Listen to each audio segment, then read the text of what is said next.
Hola, hola, buenas tardes. ¿Me confirman que pueden oír, por favor? Buenas tardes, Lick. Sí, ahí lo vemos también que anda entre las nubes hoy.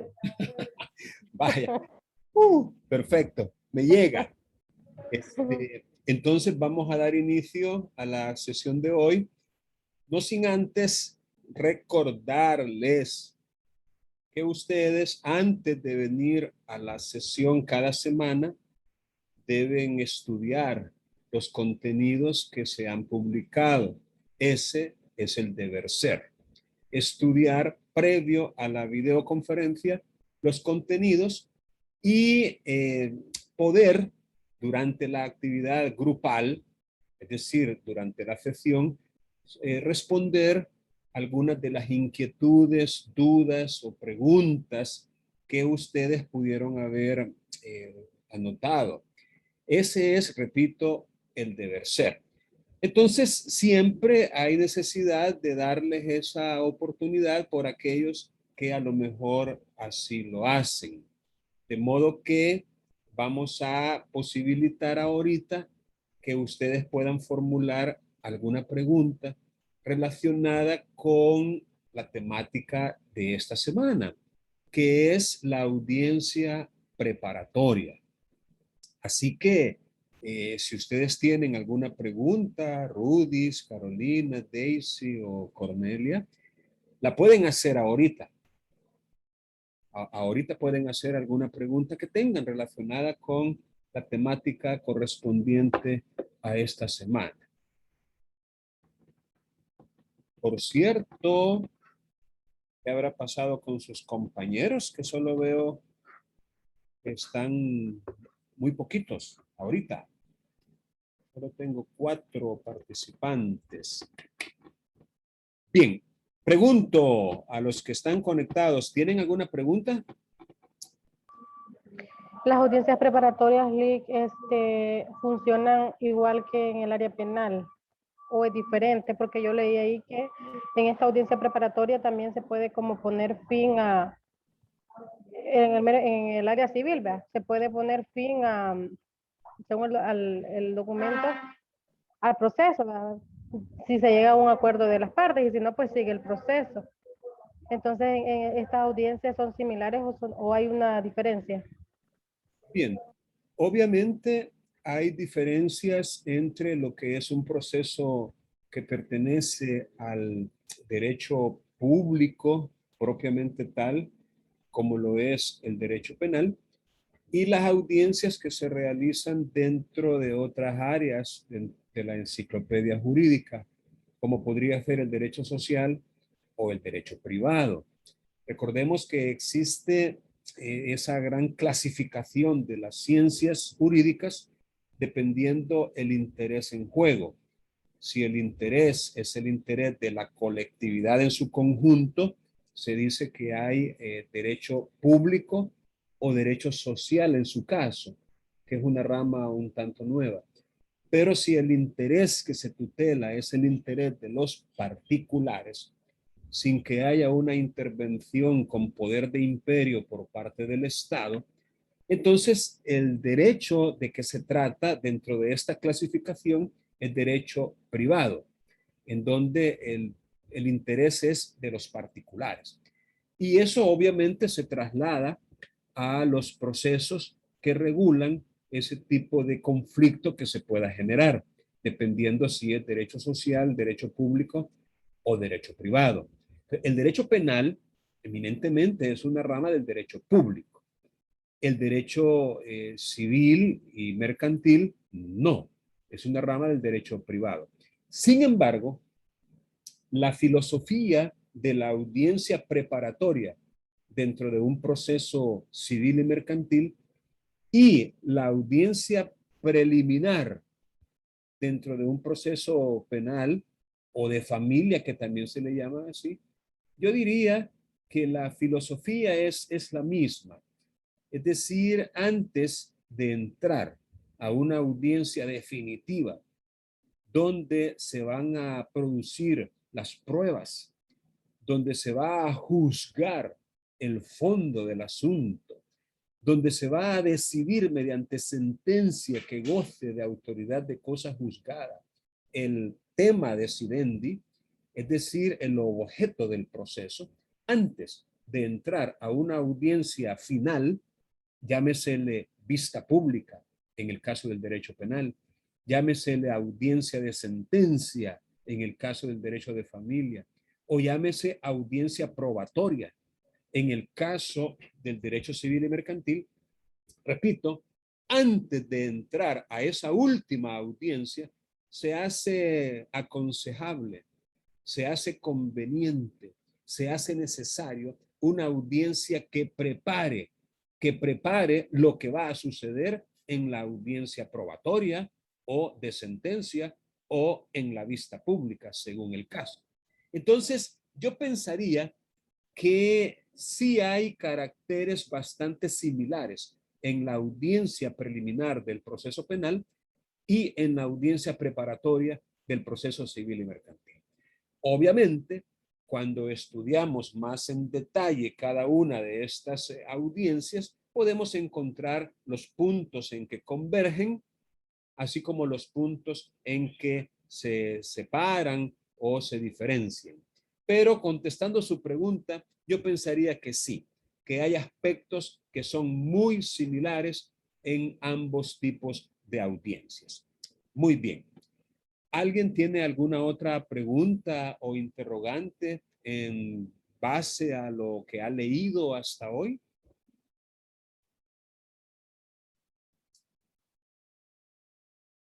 Repito hasta el cansancio que la idea de tener una plataforma virtual y de publicar contenidos, la idea no es venir aquí a la clase, a la sesión de videoconferencia y, digamos, explicarlo o peor aún, leerlo. Aquí no. Por el hecho de que se publica con anticipación, la idea es que ustedes lo estudien esos materiales también con anticipación y que puedan venir a la videoconferencia únicamente a consolidar esa información, ese conocimiento, a resolver cualquier duda o inquietud, a responder entre todos, por cierto, entre todos, cualquier pregunta que puedan tener y de esta manera ir poco a poco avanzando en su proceso de aprendizaje.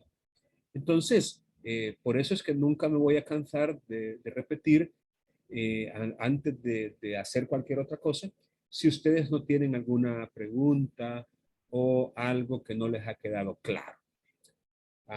El no formular preguntas puede significar dos cosas. Primera, que sería lo ideal, que todo lo entendieron. Perfecto. Estudiaron y lo entendieron todo de tal suerte que no tienen ninguna pregunta. Segundo escenario, pues que no han tenido tiempo de leer los materiales y por eso no tienen ninguna pregunta. Aunque habría un tercer escenario, ¿verdad? Y sería el que sí han leído, pero les da pena. Les da pena preguntar porque tienen miedo de que se burlen de ustedes o que les critiquen o cualquier otra cosa. Entonces, obviamente estos últimos dos escenarios no son muy recomendados, ¿no? Lo ideal es que ustedes vayan despojándose de cualquier sentimiento de inseguridad o de pena o de temor y que puedan libremente hacer cualquier pregunta o comentario que tengan. Mi deber como docente simplemente es ponerme a disposición de ustedes. Yo estoy aquí por 100 minutos para responder cualquier pregunta que tengan y si no hacen preguntas, pues ni modo. Yo he cumplido con mi parte. Así que sí, dígame, Cornelia. Fíjese que, bueno, leía acerca de los actos de disposición y mencionaba de que, por ejemplo, el juez motiva a las partes a poder conciliar.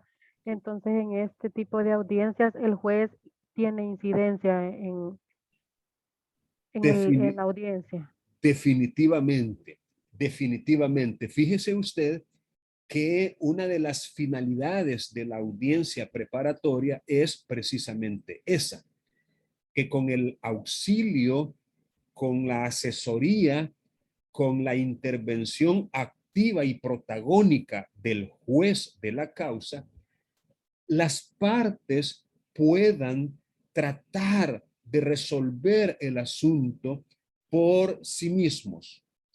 Es decir, sin esperar una resolución judicial. Algo pasó aquí conmigo. Espero que me sigan escuchando. ¿Me confirman que pueden oír, por favor? Ok, ok. Voy a ver cómo logro corregir. Bueno, les decía que efectivamente en la audiencia preparatoria, el juez en esa fase, en esa etapa de motivar, de promover, de intentar la conciliación, efectivamente su rol no es pasivo, sino activo. Es decir, él es un agente eh, valioso para poder alcanzar ese objetivo. Para ese entonces, ya el juez ya tiene conocimiento de lo que dijo el demandante en la demanda y de lo que dijo el demandado en la contestación. El juez ya se empapó de los hechos alegados por ambas partes, tanto por la parte demandante como por la parte demandada. Y en consecuencia, ya tiene el juez, digámoslo así, en su mente, el material fáctico que necesita para poder apoyar adecuadamente a las partes, para poder motivarlas y, ¿por qué no?, influir en un arreglo conciliatorio o en una transacción. Pero ojo, ojo, el juez debe asegurarse de no anticipar una posible resolución.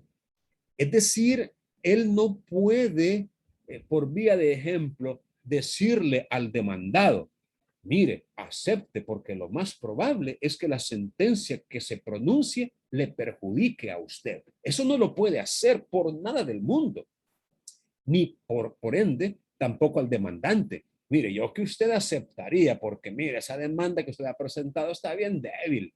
No, hombre, esa demanda no tiene mayores posibilidades de éxito. No, si un juez habla de esa manera, ha perdido completamente el rumbo, ha tergiversado completamente cuál es su rol o cuál es su función. El juez no puede hacer eso.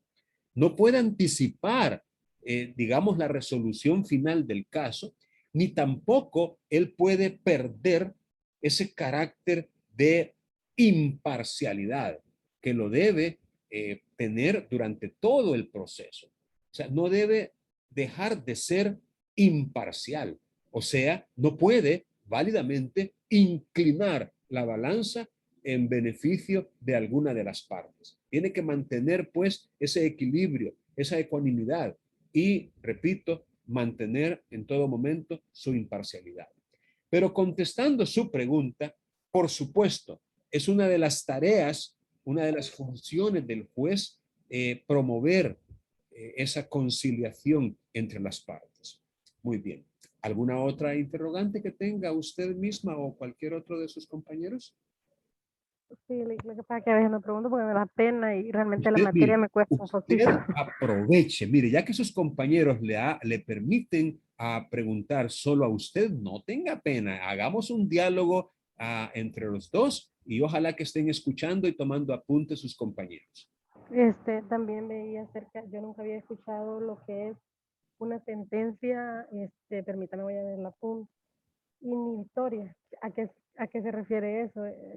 Muy bien, una sentencia inhibitoria es una que no conoce el fondo del asunto, que no entra a resolver la cuestión principal que motivó ese proceso. Una sentencia inhibitoria viene de inhibir. Inhibir es como no hacer, no dar paso a. Por ejemplo, yo voy con toda la intención del mundo a una tienda a comprar un artículo, pero cuando entro y pregunto el precio, descubro que está más allá de mis posibilidades económicas en ese momento. Y entonces yo me inhibo de comprar. Es decir, no compro, me inhibo. Eso es lo que significa etimológicamente el término o semánticamente. Inhibir es como retroceder o no hacer aquello. Entonces, una sentencia inhibitoria es una que no conoce el fondo del asunto, sino que la resuelve en otro sentido. Le pongo un ejemplo. Durante el antiguo procedimiento civil, antes de que entrara en vigencia el Código Procesal Civil y Mercantil, o sea, antes del 30 de junio del año 2010, porque 11 años cumplió nuestro código en junio de este año, es decir, hace 11 años pues o más, los jueces no podían resolver las excepciones que se le planteaban, bueno, algunas de las excepciones que se le planteaban, sino hasta en la sentencia misma. Y eso era absurdo, eso era tonto, eso era perjudicial, era caro. Es decir, no contribuía a la economía procesal ni al ahorro, sino que todo lo contrario.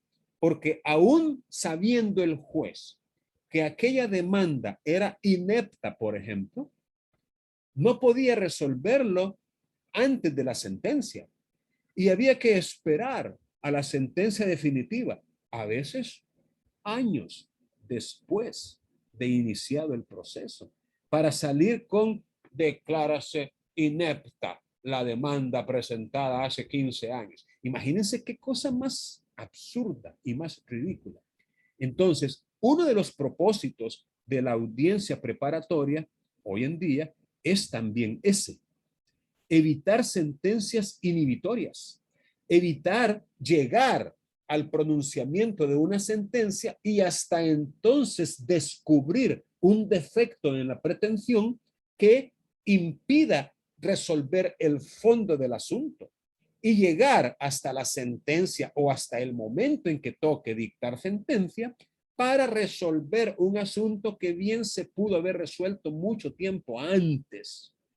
Entonces, la audiencia preparatoria le da una oportunidad al tribunal para conocer defectos procesales y resolverlos.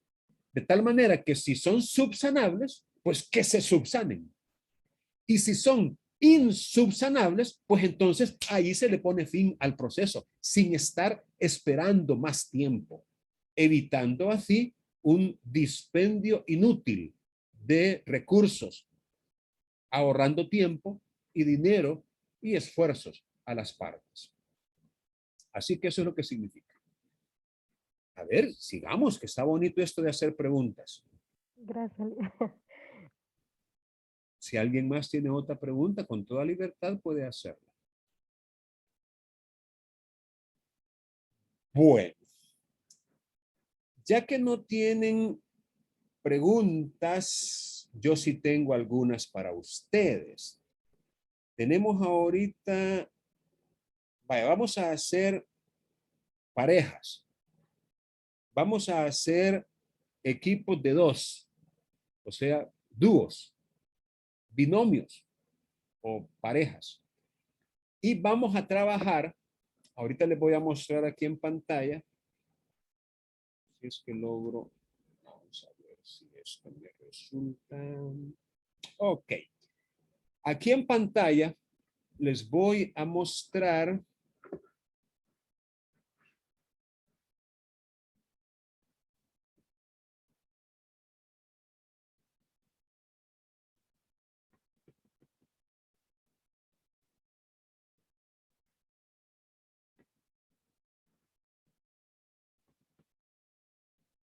vaya, no sé qué está pasando aquí. Uh, uh, uh, uh, uh.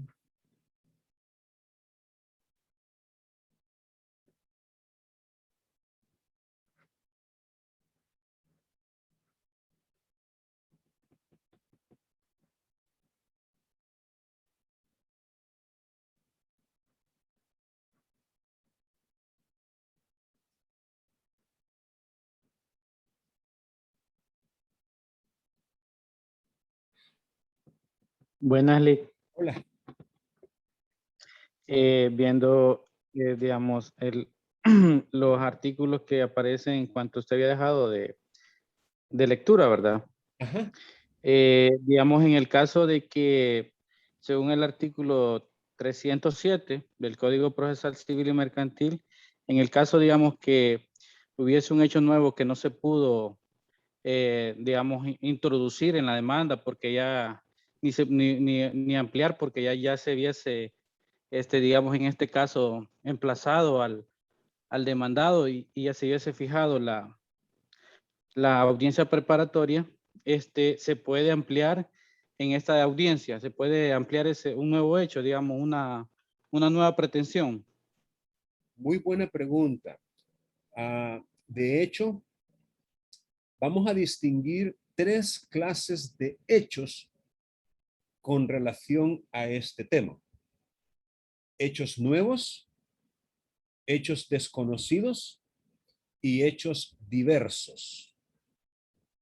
Los hechos nuevos son aquellos hechos que no se habían producido, sino hasta después de presentadas las alegaciones iniciales. Entendamos por alegaciones iniciales las que están contenidas en la demanda, en la contestación, en una eventual reconvención o contrademanda y en la contestación de la reconvención o contrademanda. Déjenme explicarles. Si yo presento una demanda, es probable que la persona contra la cual la presenté, a quien vamos a llamar el demandado, conteste la demanda simplemente. Pero también es probable que la conteste y al mismo tiempo contrademande o reconvenga, o sea, plantee una reconvención. En ese caso, se me tiene que dar a mí la oportunidad procesal de contestar a la reconvención. Y todo eso forma parte de las alegaciones iniciales. Entonces, aquellos hechos que han ocurrido con posterioridad a las alegaciones iniciales, llámese demanda, contestación, reconvención y contestación a la reconvención, serían los hechos nuevos. ¿Y por qué les llamamos nuevos? Fácil, porque no habían ocurrido antes, sino que se produjeron después de las alegaciones iniciales. Pero también existe la categoría de hechos desconocidos. ¿A qué le vamos a llamar hechos desconocidos? Fácil. A aquellos que ya habían ocurrido antes de las alegaciones iniciales, pero que por razones justificadas, las partes no tenían conocimiento de ellos. Es decir, son hechos que, si bien es cierto, ya habían ocurrido, yo tengo justa razón o justa causa para ignorarlos. Es decir, no estaba, abro comillas, obligado a saberlos y por ende no los conocía, o lo que es igual, los desconocía. Esos serían los hechos desconocidos. Ahora bien, tanto los hechos nuevos como los hechos desconocidos se pueden introducir como parte de la pretensión, siempre y cuando tengan una relación directa con la pretensión principal, siempre y cuando sean hechos que estén vinculados directamente a los hechos que motivan la pretensión principal. Es decir, no puede introducirse hechos que no tengan esa conexión, que no tengan ese vínculo directo con la pretensión principal.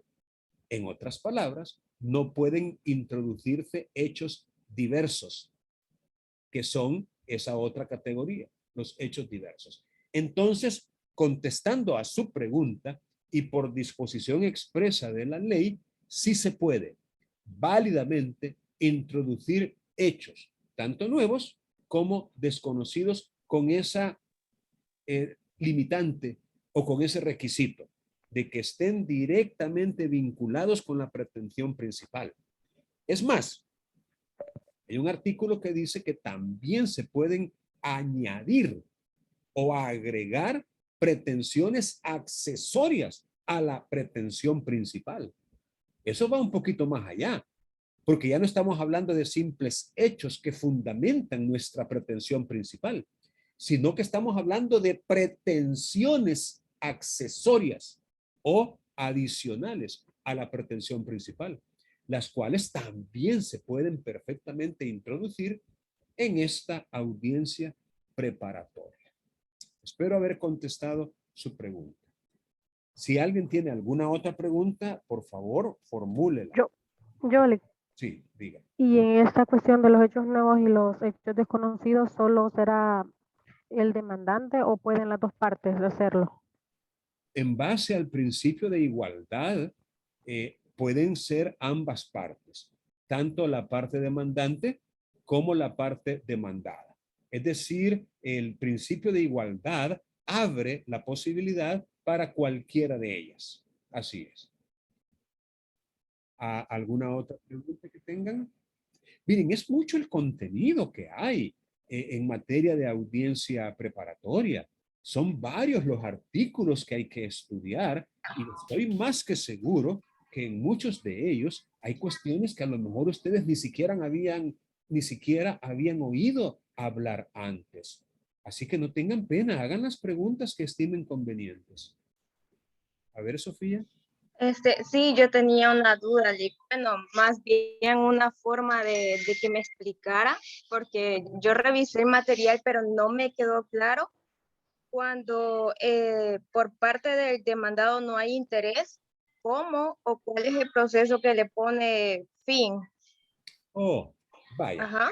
Muy bien. ¿Cómo se le pone fin al proceso? Es la pregunta. Lo que usted leyó tiene que ver con la inasistencia o la incomparecencia injustificada de las partes a la audiencia preparatoria.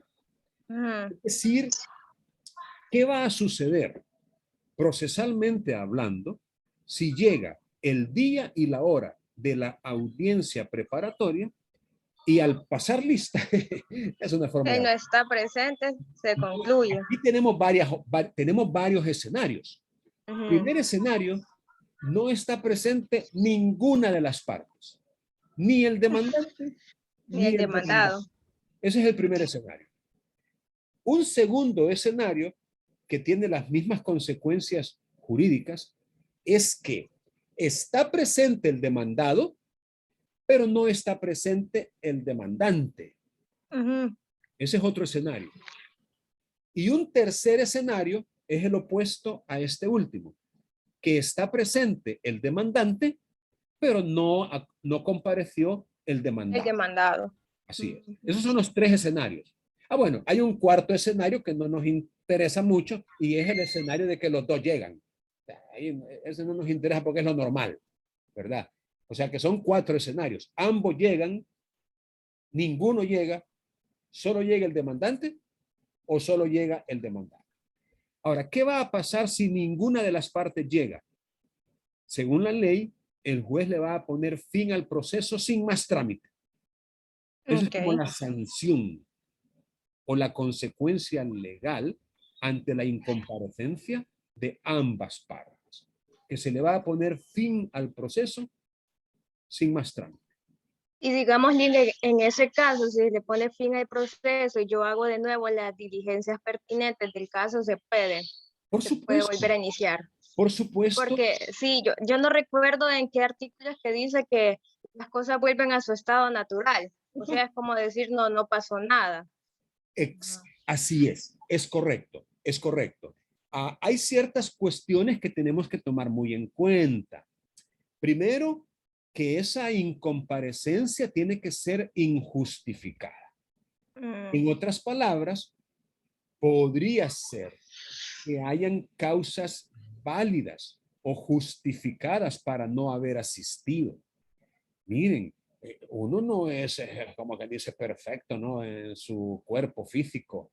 Uno está sujeto a enfermarse.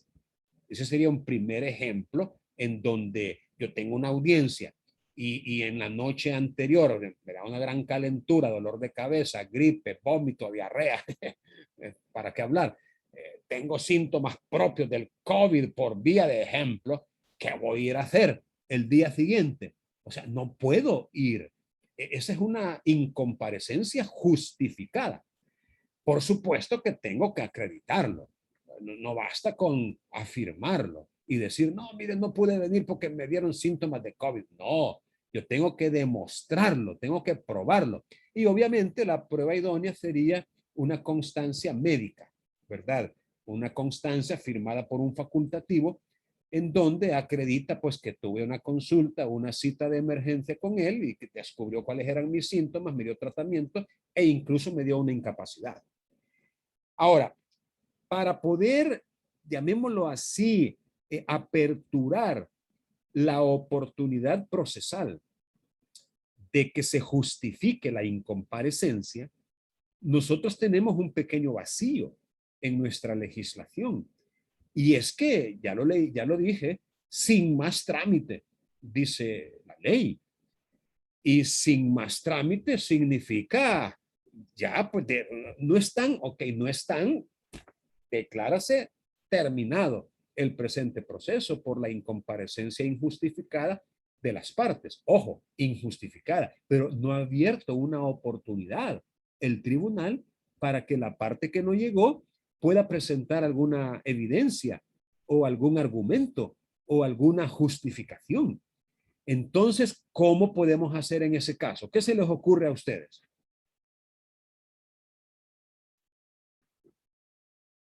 ¿Alguien que quiera opinar? Me imagino que presentar un escrito, un aviso.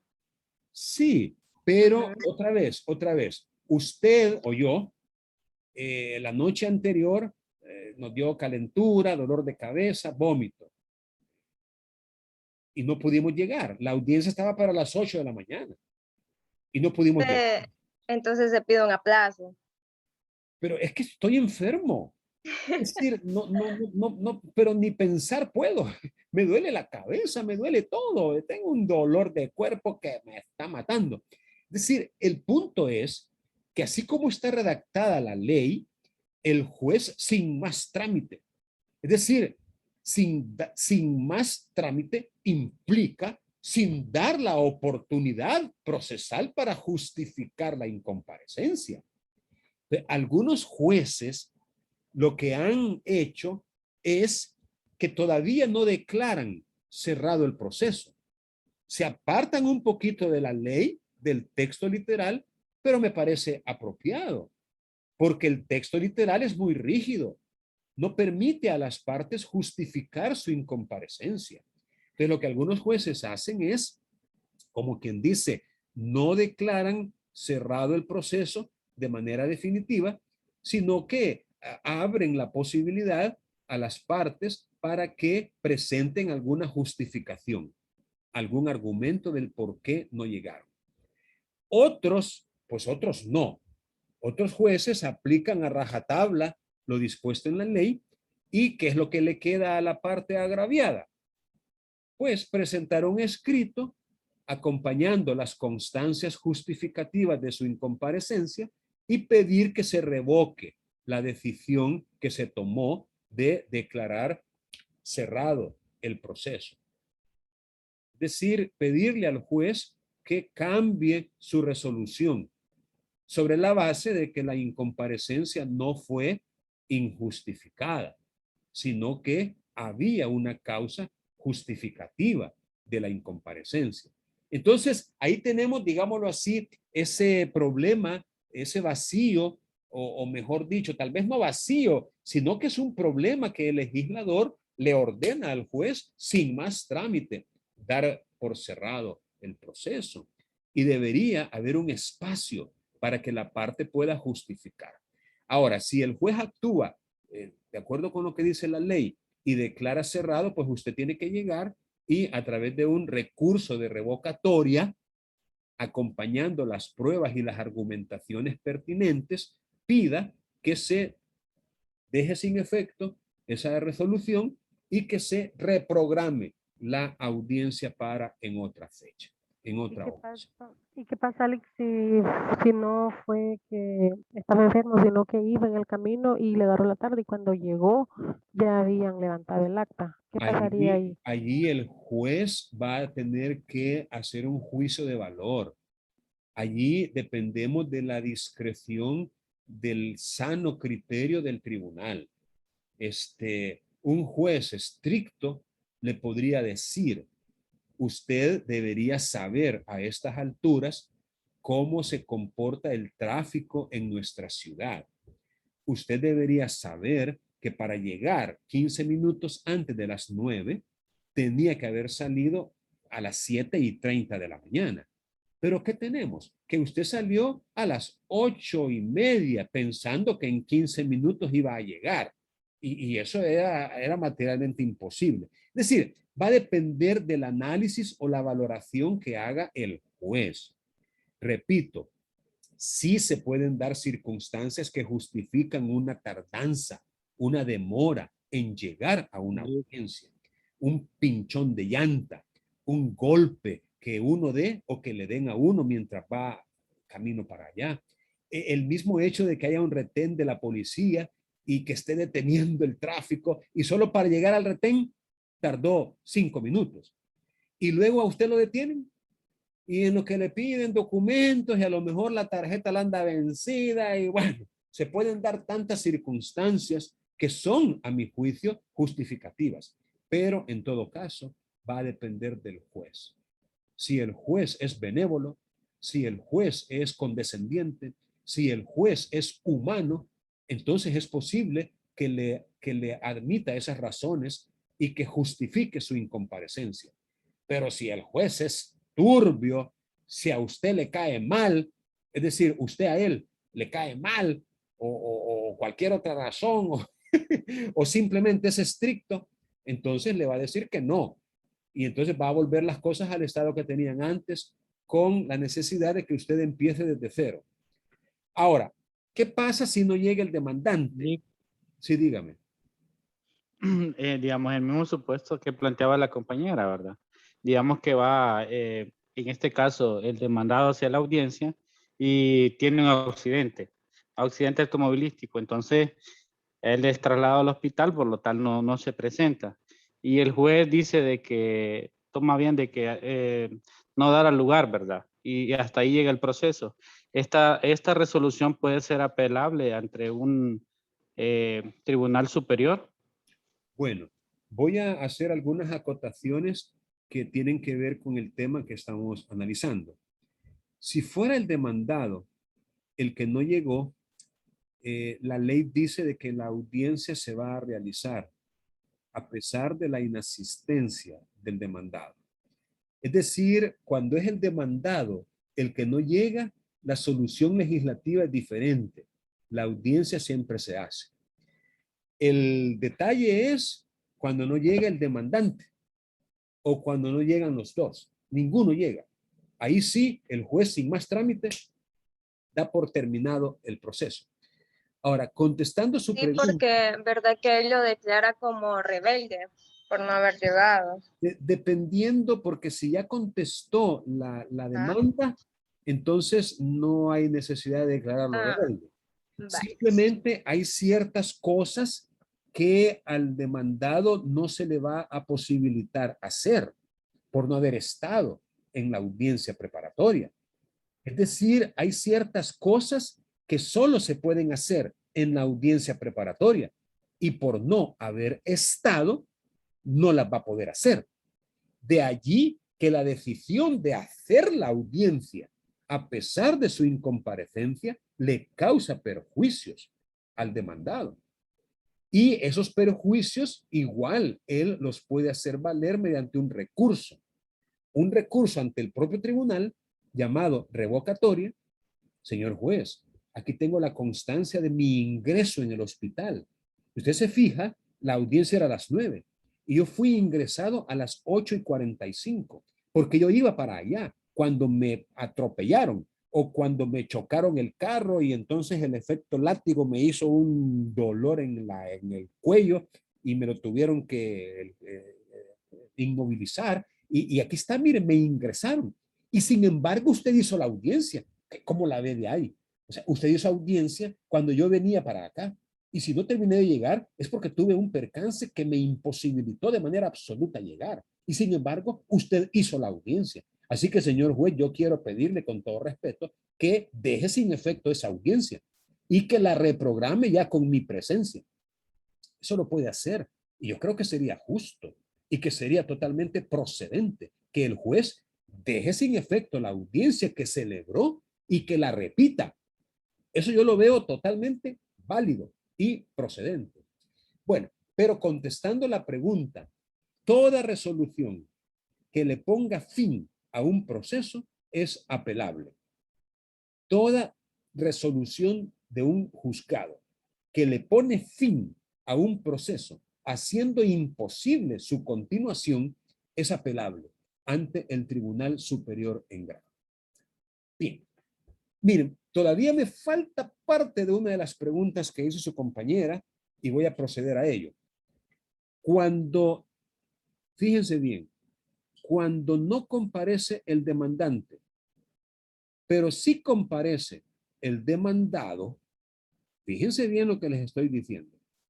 Cuando no comparece el demandante, pero sí comparece el demandado, aquí tenemos dos alternativas en realidad. Claro, asumimos de que la incomparecencia es injustificada. Eso tenemos que asumir. Entonces, cuando no comparece el demandante injustificadamente, pero sí comparece el demandado, según la ley, el juez puede dar por terminado el proceso sin más trámite. Pero el demandado podría decirle al juez, no, señor juez, yo me opongo a que usted dé por terminado el proceso. Yo quiero que el proceso continúe. Yo quiero que el proceso termine por medio de una sentencia firme. Yo no quiero que termine por una resolución como la que está usted a punto de dictar. Una resolución que le puso fin al proceso, haciendo imposible su continuación, pero que no terminó con sentencia firme. No, yo quiero que este proceso termine con sentencia firme. ¿Y sabe por qué, señor juez? Fácil. Porque una sentencia firme produce los efectos de cosa juzgada. Lo que significa que este fulano ya no me va a poder volver a demandar por la misma causa. Ya no me puede volver a demandar. Pero si usted ahorita da por terminado el proceso, ya mañana este puede venir y volverme a demandar. Y yo no quiero eso. Yo no quiero estar jugando. Yo no quiero que me estén demandando a cada rato. Entonces yo quiero que el proceso continúe. Así que hagamos la audiencia preparatoria sin la presencia del demandante.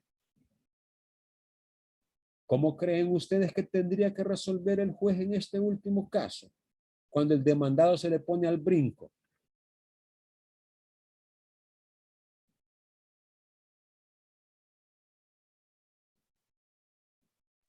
No le va a hacer caso. ¿Eh? No le va a hacer caso. Y ¿Cómo? ahí, No, claro, tendría que hacerle caso. El demandado tiene razón y la ley así lo dice en la parte esa que usted leyó.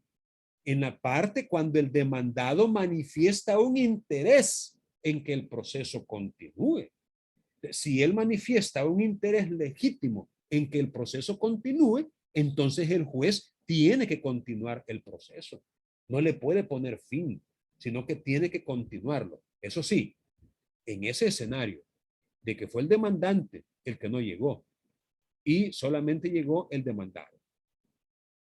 Sofía, ¿quería opinar? Sí, que también le quería comentar que ayer recordemos que también tanto el demandante como el demandado tienen las mismas oportunidades y los mismos derechos, entonces por ende el juez también tiene que tomar en cuenta lo que dice él. Entonces, Así es. debe decir el proceso.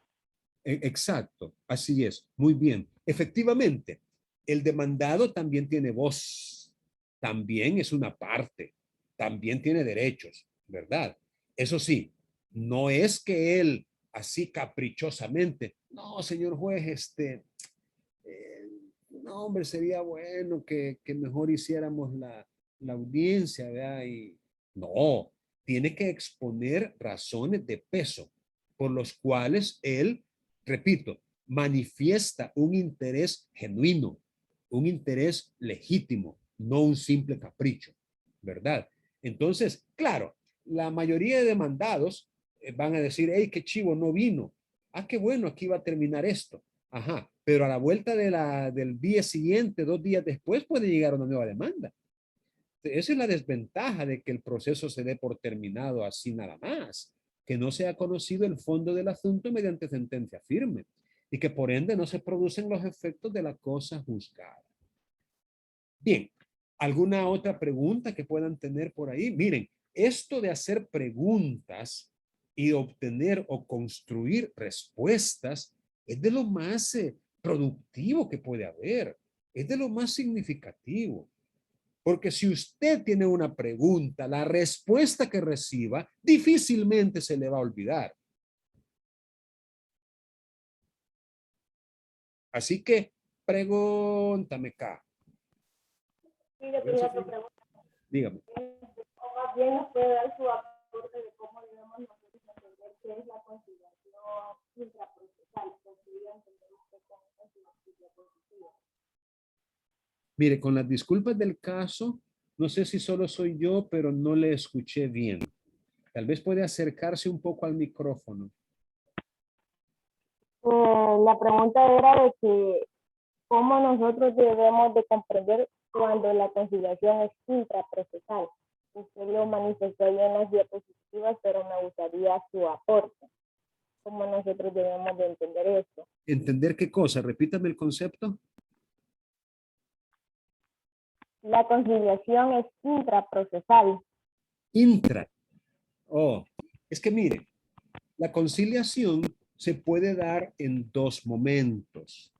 Se puede dar antes de presentar una demanda y de que ésta se valore y se admita y se emplace al demandado. Es decir, se puede hacer extra proceso, extra, fuera de un proceso ya iniciado, la conciliación.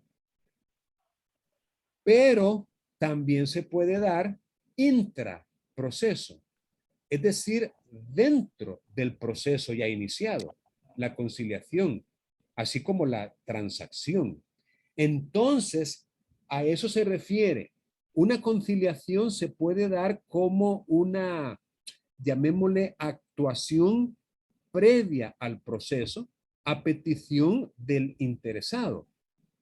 El interesado llega donde un juez de paz, por escrito, por supuesto, y manifiesta que tiene un conflicto de intereses con fulano de tal, pero que su intención es ver si se puede resolver amigablemente por medio de la conciliación y con la ayuda del juez. Y que él lo que quiere es evitar el tener que presentar una demanda. Entonces, el juez recibe el escrito, cita a la parte que el fulano está pidiendo que se cite y los reúne en una audiencia de conciliación, un juez de paz. Ojalá que lleguen a acuerdos, los cuales son homologados por el tribunal y que tienen eficacia jurídica, tienen efectos como que si fuera una sentencia, los acuerdos a los que han llegado. Y eso es extra proceso, es decir, antes de que el proceso se inicie. Pero de la conciliación que estamos hablando como etapa o fase de la audiencia preparatoria es intraproceso porque se está gestando dentro de un proceso ya iniciado. Si las partes concilian, si llegan a acuerdos, igual, ahí termina todo, con ese acuerdo homologado o avalado, aprobado por el juez de la causa. A eso se refiere Sofía. ¿Alguien más quiere preguntar?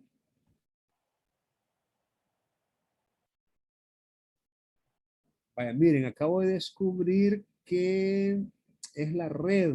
Estoy conectado a una red que no es la que debería. Regálenme un segundo, ya vengo. Quiero ver si tengo que conectar algo allá.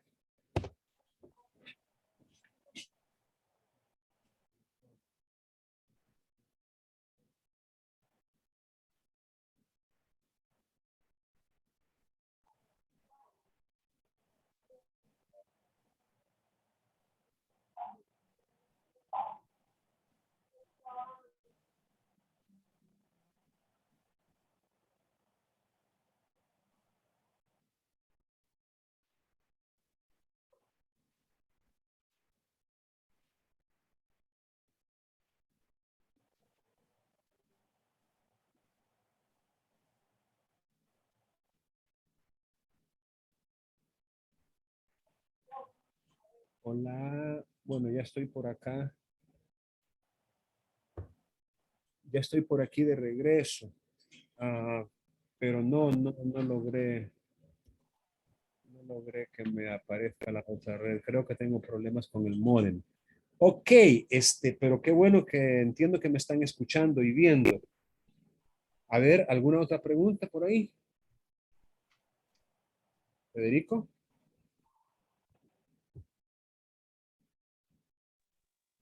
Me pareció ver que encendió su micrófono. A ver, Federico. No, era para decir que sí se le escuchaba y se veía. Gracias, gracias. Vaya, miren, ahorita yo tengo problemas de conexión. Ni siquiera puedo abrir la plataforma virtual, la cual les quería mostrar.